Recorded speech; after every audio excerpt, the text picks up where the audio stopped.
Hello everyone, welcome back to our channel. ఇవాళ మన tasty recipe వచ్చేసి తోటకూర ఉల్లికారం. ఎప్పుడు చేసే కూరలు కాకుండా ఒక్కసారి ఇలా ట్రై చేసి చూడండి, చాలా బాగుంటుంది. అలాగే పిల్లలు తోటకూర తినడానికి మారం చేసినట్టయితే కనుక ఒక్కసారి ఈ విధంగా ప్రిపేర్ చేసి పెట్టండి, ఒక్క ముద్ద కూడా విడిచిపెట్టకుండా తింటారు. లేట్ చేయకుండా రెసిపీ అయితే చూసేద్దాము.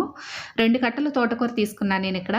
2 కట్టల తోటకూరకి కాడలు కనుక ఇలా లేతగా ఉన్నాయి అనుకోండి, వీటిని కూడా కట్ చేసేసుకొని వేసేసుకోవచ్చు. ఉప్పు నీళ్ళల్లో 2-3 సార్లు కడుక్కున్న తర్వాత సన్నగా చాప్ చేసుకొని పక్కకి పెట్టుకోవాలి తోటకూరని.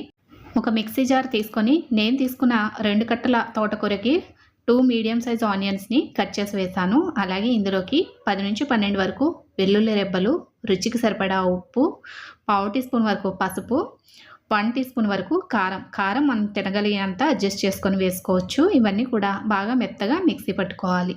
ఇగోండి, ఈ విధంగా మెత్తగా పేస్ట్గా చేసుకొని పక్కకు పెట్టుకోవాలి. ఇప్పుడు స్టవ్ ఆన్ చేసి ప్యాన్ పెట్టి అందులోకి 3 టేబుల్ స్పూన్ల వరకు ఆయిల్ పోసుకోవాలి. ఆయిల్ వేడిగా అయ్యాక పోపు దినుసులు వేసుకోవాలి. పచ్చెనగపప్పు, మినపప్పు, ఆవాలు, జీలకర్ర ఇవన్నీ కూడా కలిపి 1 టీ స్పూన్ ఉంటే సరిపోతాయండి. పోపులు కొంచెం వేగాక 2 ఎండుమిరపకాయలని కట్ చేసుకొని వేసుకోవాలి. పోపు అంతా కూడా బాగా వేగింది అనుకున్నాక ఇందులోకి 2 రెప్పల కరివేపాకును కూడా వేసుకోవాలి. కరివేపాకు ఎంత వేసుకుంటే అంత బాగుంటుందండి. మీ ఇష్టానికి తగ్గట్టుగా కరివేపాకును వేసుకోవచ్చు. ముందుగా మిక్సీ పట్టిన పేస్ట్ ఉంది కదా, అది ఇందులోకి వేసి కలుపుతూ నూనె పైకి తేలేంత వరకు ఈ ఉల్లిపాయ కారాన్ని వేగనివ్వాలి. ఇలా కొద్దిసేపటికి కలుపుతూ ఉంటే ప్యాన్ నుంచి సపరేట్ అవుతుంది. అలాగే మనం పోసిన నూనె పైకి తేలుతూ ఉంటుందన్నమాట.